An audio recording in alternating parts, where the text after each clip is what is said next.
ஜிட்டு கிருஷ்ணமூர்த்தியின் தத்துவங்கள்.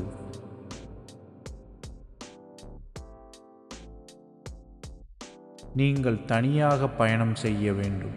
அந்த பயணத்தில் நீங்களே உங்கள் ஆசிரியராகவும் மாணவராகவும் இருக்க வேண்டும். அன்போடு எது செய்தாலும் அது சரியான செயலே. மாறுதல் என்பது தற்காலிக சந்தோஷம் தரலாம், ஆனால் அதுவே தீர்வாகாது. மனிதனுக்கு தேவை மாற்றமல்ல, விழிப்புணர்வே.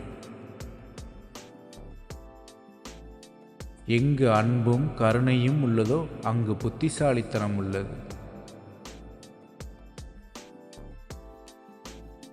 உனக்கு நீயே குரு.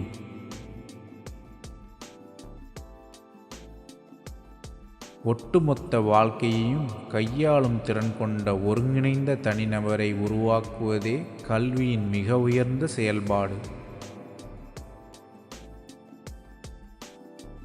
சுதந்திரமான மனதில்தான் பெரிய அளவில் ஆற்றல் வெளியாகும்.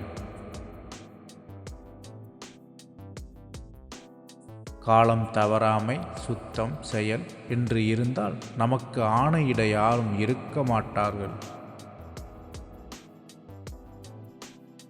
நான் என்பது மறைந்தால் அந்த கணமே அன்பு மேலோங்கிவிடும்.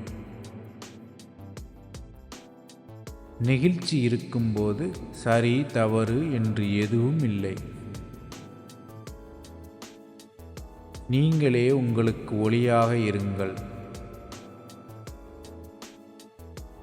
எனக்கு மேலதிகாரி இல்லை என்கிற நிலைக்கு உயர்ந்துவிட்டால் மனத்தெளிவு நிகழ்ந்துவிட்டதாக பொருள். என் வாழ்க்கை துணையுடன், என் காதலருடன் நிம்மதியாக வாழ எனக்கு தெரியாதென்றால் இந்த உலகில் அமைதியாக வாழ என்னால் முடியாது. நான் ஒருவரை மிகவும் வெறுக்கிறேன், ஆனால் அதே சமயம் அன்பை பற்றியும் பேசுகிறேன் என்றால் அங்கு முரண்பாடு எழுகின்றது. அன்பு மற்றும் வெறுப்பு இரண்டும் ஒத்துப்போகாதவை, ஒருங்கிணையாதவை.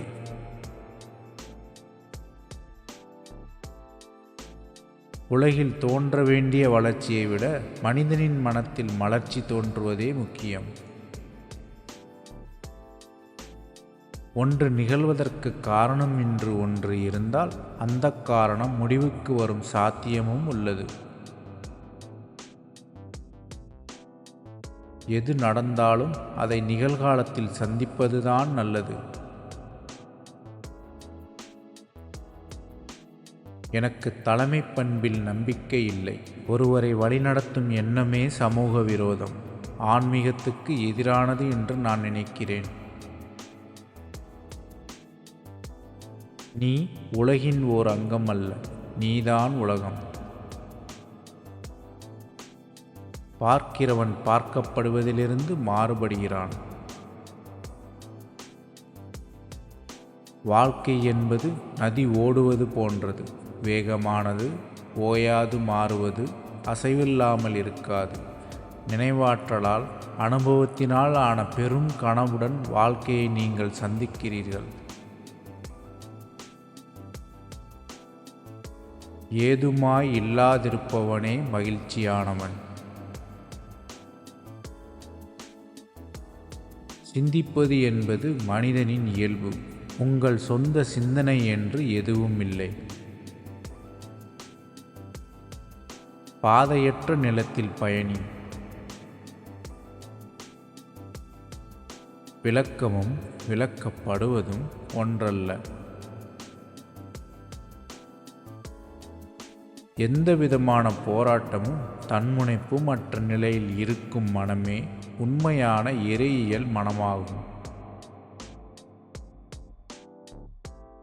என்னை விட புத்திசாலியான, என்னை விட திறமைமிக்க ஒருவருடன் என்னை ஒப்பிட்டு கொள்ளும்போது, அதாவது தராதரம் எடை போடப்படும் போது மனம் காயப்படுதல் இருக்கும்.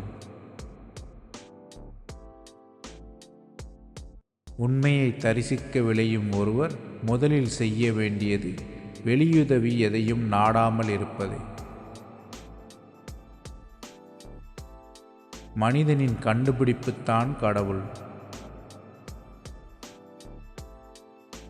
அன்றாட வாழ்வில் அவனுக்கு தோன்றும் எண்ணங்களையும் உணர்வுகளையும் விழிப்புணர்வுடன் கவனிப்பதன் மூலம் மனிதன் தனக்குள் மாற்றம் கொண்டு வர இயலும். போட்டி நிறைந்த கல்வி முறையில் ஒரு மாணவனின் வளர்ச்சி தெள்ளத் தெளிவாக அழிவை நோக்கியுள்ளது என்பது என் எண்ணம்.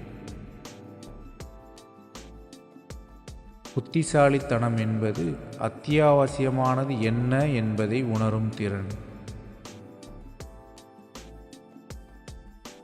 எது நித்தியமான, களங்கமற்ற, புனிதமானதாக இருக்கிறதோ அது ஒருவன் கண்டறிய வேண்டும். காருண்யம் இருந்தால் மட்டுமே அது சாத்தியமாகும். நீ உன்னை இந்தியன் என்றோ, கிறிஸ்தவன் என்றோ, இஸ்லாமியன் என்றோ உன்னை அழைத்து கொள்ளும் போதே வன்முறையாளன் ஆகிறாய்.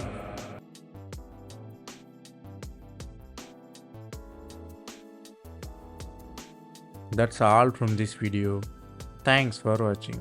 If you have any suggestion or feedback, comment below.